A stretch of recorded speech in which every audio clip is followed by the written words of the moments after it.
हाँ जी स्टूडेंट्स, आओ डे 18 के क्वेश्चन करते हैं। आओ फर्स्ट क्वेश्चन की स्टेटमेंट रीड करिए बेटा। The meaning of the word heurisko is. ठीक है बेटा, ह्यूरिस्को का की मीनिंग हैगा बेटा, ਇਹਦਾ मतलब है ਲੱਭਣਾ, फाइंड करना, यानी कि ये ऑप्शन करैक्ट है, टू डिस्कवर। ਇਹ बेटा रिपीट होया क्वेश्चन हैगा, पहला भी आया होया कादे विच, पीएस सेट विच। ठीक है, क्लीयर है इन्नी गल, ध्यान नाल देख लो, रिपीट होया क्वेश्चन हैगा बेटा।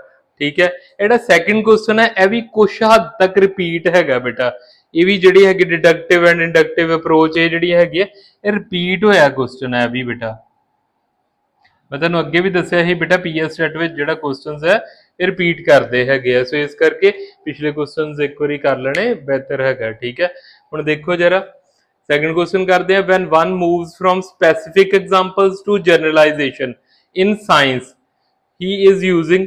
बेटा कहते हैगे जे कोई बंदा स्पेसिफिक एग्जांपल्स तो जनरल एग्जांपल्स वाल जावे साइंस विच, ते ओदा की मतलब हैगा बेटा।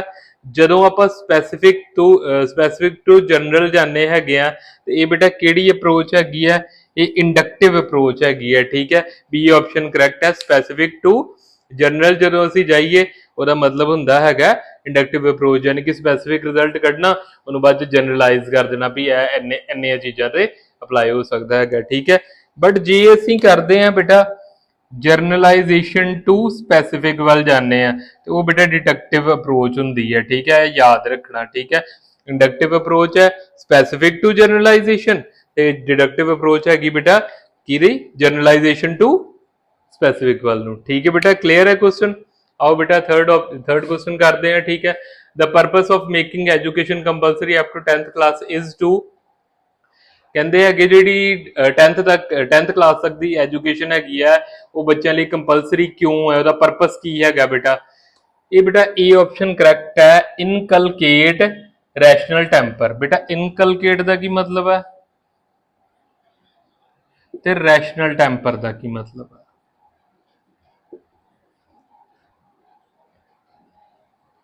ਬੇਟਾ ਇਨਕਲਕੇਟ ਦਾ ਮਤਲਬ ਹੈ ਡਿਵੈਲਪ ਕਰਨਾ। रैशनल टैंपर का बेटा मीनिंग है साइंटिफिक माइंडसैट।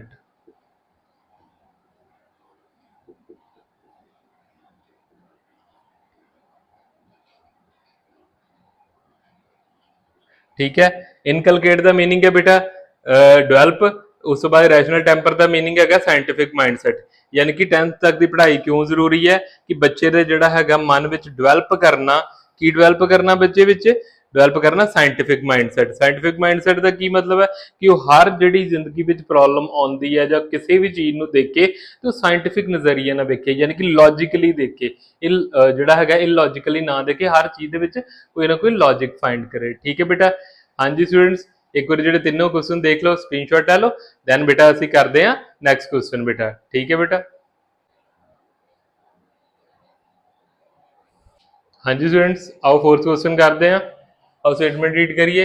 विच स्किल और ability of the student is best assessed if she is asked to see and draw the structure of a leaf। बेटा कहंदे किहड़ा स्किल या एबिलिटी इन्हां विचों जिहड़ा हैगा स्टूडेंट दा वो बेस्ट असेस्ड होएगा, मतलब कि किहड़ा यूज होएगा बेस्ट, तुसीं ये समझ सकते हो। ठीक है, जदों उन्होंने कहा जाए स्टूडेंट नूं कि स्ट्रक्चर ऑफ लीफ नूं वेखो ते ड्रॉ करो। ठीक है, वेखना एंड ड्रॉ करना, तो की करांगे इहदे विच बेटा ऑब्जर्व करेगा ना स्टूडेंट, सो केड़ी जिहड़ी स्किल यूज होएगी ऑब्जर्वेशन, वो चंगी तरह ऑब्जर्व करेगा देन ड्रॉ करेगा बेटा। हाँ जी स्टूडेंट्स, एक बार देख लो, स्क्रीनशॉट ले लो, देन जिहड़ा हैगा नैक्सट क्वेश्चन करते हैं बेटा आपां। हाँ जी स्टूडेंट्स, आओ फिफ्थ क्वेश्चन करते हैं। आओ स्टेटमेंट रीड करिए। A photographic camera works on which of the following phenomena of light. जो फोटोग्राफिक कैमरा है वो इन्हां विचों किहड़े फिनोमिना से वर्क करता है बेटा। यह क्वेश्चन का आंसर देने तो पहला ਅਸੀਂ ਜਿਹੜਾ ਹੈਗਾ ਸਮਝ ਲਈਏ ਚਾਰੋਂ ਫਿਨੋਮੀਨਾ ਹੈ ਕੀ ਹੈ, ਕਿਉਂਕਿ ਇਨ ਕੇਸ ਇਹਨਾਂ ਤੋਂ ਕੋਈ ਹੋਰ ਕੁਐਸਚਨ ਆਏ ਤਾਂ ਤੁਸੀਂ ਈਜ਼ੀਲੀ ਕਰ ਸਕੋ। ਠੀਕ ਹੈ, ਆਓ ਦੇਖੋ ਜਿਹੜਾ ਬੇਟਾ ਰਿਫਲੈਕਸ਼ਨ ਕੀ ਹੈ। ਰਿਫਲੈਕਸ਼ਨ ਹੁੰਦਾ ਬੈਂਡਿੰਗ ਆਫ ਰੇ of light in the same medium ਵਿੱਚ ਰੇ ਲਾਈਟ ਦੀ ਰੇ ਦਾ ਬੈਂਡ ਕਰ ਦੇਣਾ। ਠੀਕ ਹੈ, देखो जरा मिरर ने टकराया, एयर चो आई दे एंड एयर च बैंड होगी। ठीक है, ਇਹਨੂੰ ਕਿਹਾ ਜਾਂਦਾ ਹੈਗਾ ਰਿਫਲੈਕਸ਼ਨ ਆਫ ਲਾਈਟ। ਠੀਕ ਹੈ, ਬਾਕੀ ਤੁਹਾਨੂੰ ਪਤਾ ਹੀ angle of incidence and reflection and normal ਉਹ ਤੁਹਾਨੂੰ ਪਤਾ ਹੀ ਹੈ। ਠੀਕ ਹੈ, ਜਦੋਂ ਵੀ ਰੇ ਬੈਂਡ ਕਰੇ ਸੇਮ ਮੀਡੀਅਮ ਦੇ ਵਿੱਚ ਤੇ ਉਹਨੂੰ ਕਿਹਾ ਜਾਂਦਾ ਹੈਗਾ ਰਿਫਲੈਕਸ਼ਨ ਆਫ ਲਾਈਟ। ਠੀਕ ਹੈ, ਇਹ ਕੌਣ ਬੇਟਾ ਦਿੰਦੇ ਹੈਗੇ ਆ? ਇਹ ਮਿਰਰਸ, ਕਿਸੇ ਵੀ ਟਾਈਪ ਦੇ ਮਿਰਰ ਹੋ ਗਿਆ, ਸਫੈਰਿਕਲ ਮਿਰਰ ਜਿਹੜੇ ਹੋ ਗਏ, ਕਿਹੜੇ ਕਨਵੈਕਸ ਮਿਰਰ ਹੋ ਗਿਆ, ਕਨਕੇਵ ਮਿਰਰ ਹੋ ਗਿਆ, ਤੇ ਆਮ ਸਿੰਪਲ ਪਲੇਨ ਮਿਰਰ ਜਿਹੜਾ ਅਸੀਂ ਘਰ ਸ਼ੀਸ਼ਾ ਦੇਖਦੇ, ਸਾਰਿਆਂ 'ਚ ਕੀ ਹੁੰਦਾ ਬੇਟਾ? ਰਿਫਲੈਕਸ਼ਨ ਕੌਣ ਪ੍ਰੋਵਾਈਡ ਕਰਦਾ?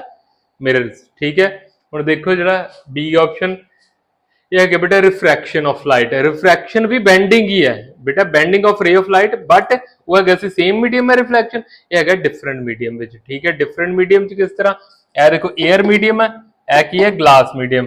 에ਅਰ ਮੀਡੀਅਮ 'ਚੋਂ ਲਾਈਟ ਆਈ, ਉਹ ਬੈਂਡ ਕਰ ਗਈ ਕਾਹਦੇ ਵਿੱਚ? ਗਲਾਸ ਮੀਡੀਅਮ ਦੇ ਵਿੱਚ। ਠੀਕ ਹੈ, ਜਦੋਂ ਮੀਡੀਅਮ ਚੇਂਜ ਹੁੰਦਾ ਉਦੋਂ ਰਿਫਰੈਕਸ਼ਨ ਆਉਂਦੀ ਹੈਗੀ ਹੈ। ਠੀਕ ਹੈ, ਬਟ ਮੀਡੀਅਮ ਦੀ ਡੈਂਸਿਟੀ ਅਲੱਗ-ਅਲੱਗ ਹੋਣੀ ਚਾਹੀਦੀ ਹੈ ਬੇਟਾ। ਦੇਖੋ 에ਅਰ ਕੀ ਹੈ? 에ਅਰ ਕੀ ਹੈ? ਰੇਅਰਰ ਮੀਡੀਅਮ ਹੈ, ਘੱਟ ਡੈਂਸਿਟੀ ਵਾਲਾ। ਉਸ ਤੋਂ ਬਾਅਦ ਗਲਾਸ ਕੀ ਹੈ?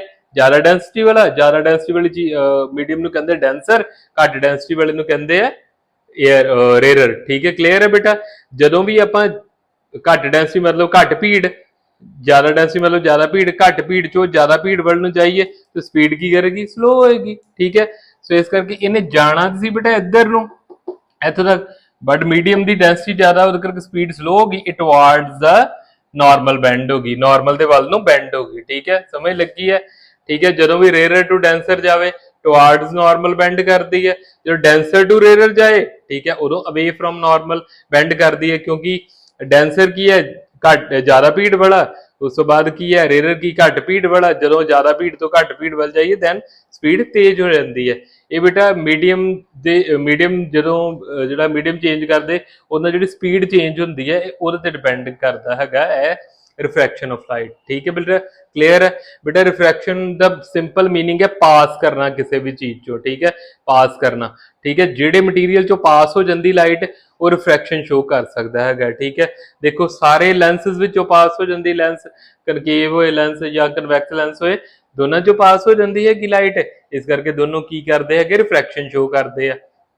ਦੇਖੋ ਯਾਰ ਗਲਾਸ ਚੋਂ ਵੀ ਬੇਟਾ ਕਰ ਜਾਂਦੀ ਨਾ, ਹੁਣ ਇਹ ਗਲਾਸ ਦੀ ਐਗਜ਼ਾਮਪਲ ਹੀ ਦਿੱਤੀ, ਮਤਲਬ ਗਲਾਸ ਵੀ ਸ਼ੋ ਕਰਦਾ ਰਿਫਰੈਕਸ਼ਨ। ਵਾਟਰ ਚੋਂ ਵੀ ਬੇਟਾ ਲਾਈਟ ਪਾਸ ਕਰ ਜਾਂਦੀ, ਵਾਟਰ ਵੀ ਸ਼ੋ ਕਰਦਾ। ਪਲਾਸਟਿਕ ਹੈ, ਜਿਸ ਤਰ੍ਹਾਂ ਅੱਜ ਕੱਲ ਜਿਹੜੇ ਹੈਗੇ ਆ ਸਪੈਕਸ ਦੇ ਜਿਹੜੇ ਹੈਗੇ ਸ਼ੀਸ਼ੇ, ਉਹ ਕਾਦੇ ਬਣਦੇ ਹੈਗੇ ਆ? ਕਾਦੇ ਬਣਦੇ ਆ ਬੇਟਾ? ਪਲਾਸਟਿਕ ਦੇ ਬਣਦੇ ਆ ਨਾ। ਠੀਕ ਹੈ, ਗਲਾਸ ਦੇ ਵੀ ਬਣਦੇ, ਪਲਾਸਟਿਕ ਦੇ ਵੀ ਬਣਦੇ ਹੈਗੇ। ਸੋ ਉਹ ਵੀ ਐਜ਼ ਅ ਕੀ ਹੁੰਦੇ? ਯੂਜ਼ ਹੁੰਦੇ ਹੈਗਾ। ਪਲਾਸਟਿਕ ਵੀ as a refraction of light show ਕਰ ਸਕਦਾ ਹੈਗਾ। ਠੀਕ ਹੈ ਬੇਟਾ, ਰਿਫਰੈਕਸ਼ਨ ਦਾ ਕਲੀਅਰ ਹੈ? ਠੀਕ ਹੈ, ਇੱਕ ਵਾਰ ਕੁਐਸਚਨ ਤੇ ਆ ਜਾਈਏ ਫਿਰ ਅਸੀਂ ਇਹ ਸਮਝਾਉਂਦੇ ਬੇਟਾ। ਹੁਣ ਦੇਖੋ ਜਰਾ, ਫੋਟੋਗ੍ਰਾਫਿਕ ਕੈਮਰਾ ਜਿਹੜਾ ਹੈਗਾ ਉਹਨਾਂ ਨੇ ਕਿਹਾ ਕਿਹੜੇ ਫਿਨੋਮੀਨਾ ਆਫ ਲਾਈਟ ਤੇ ਵਰਕ ਕਰਦਾ। ਬੇਟਾ ਦੇਖੋ, ਜਿਹੜਾ ਫੋਟੋਗ੍ਰਾਫਿਕ ਕੈਮਰਾ ਆ ਉਹਦੇ ਵਿੱਚ ਕਿਹੜਾ ਬੇਟਾ, ਉਹਦੇ ਵਿੱਚ ਕੀ ਹੁੰਦਾ? ਲੈਂਸ ਹੁੰਦਾ। ਪਰ ਕਿਹੜਾ ਲੈਂਸ ਹੁੰਦਾ ਬੇਟਾ? ਉਹਦੇ ਵਿੱਚ ਲੈਂਸ ਹੁੰਦਾ ਬੇਟਾ ਕਨਵੈਕਸ ਲੈਂਸ ਹੁੰਦਾ। ਠੀਕ ਹੈ, ਕਨਵੈਕਸ ਲੈਂਸ ਹੁੰਦਾ। ਠੀਕ ਹੈ, ਹੁਣ ਕਨਵੈਕਸ ਲੈਂਸ ਹੈ ਬੇਟਾ, ਇਹ ਧਿਆਨ ਰੱਖਣਾ ਹੈਗਾ, ਕਨਵੈਕਸ ਲੈਂਸ ਹੈ ਤੇ ਲੈਂਸ ਕਿਹੜਾ ਫਿਨੋਮੀਨਾ ਦਿੰਦਾ ਬੇਟਾ? Refraction of light. So B option correct ਹੈ, ਰਿਫਰੈਕਸ਼ਨ ਆਫ ਲਾਈਟ। ਕਲੀਅਰ ਹੈ ਬੇਟਾ? ਹੁਣ ਆਓ ਥੋੜਾ ਡਿਸਪਰਸ਼ਨ ਦਾ ਵੀ ਵੇਖ ਲਈਏ। ਡਿਸਪਰਸ਼ਨ ਦਾ ਬੇਟਾ ਅੱਗੇ ਵੀ ਇੱਕ ਕੁਐਸਚਨ 'ਚ ਦੱਸਿਆ ਹੋਇਆ। ਠੀਕ ਹੈ, ਡਿਸਪਰਸ਼ਨ ਕੀ ਹੈ? Splitting of white light into 7 colours on passing through prism.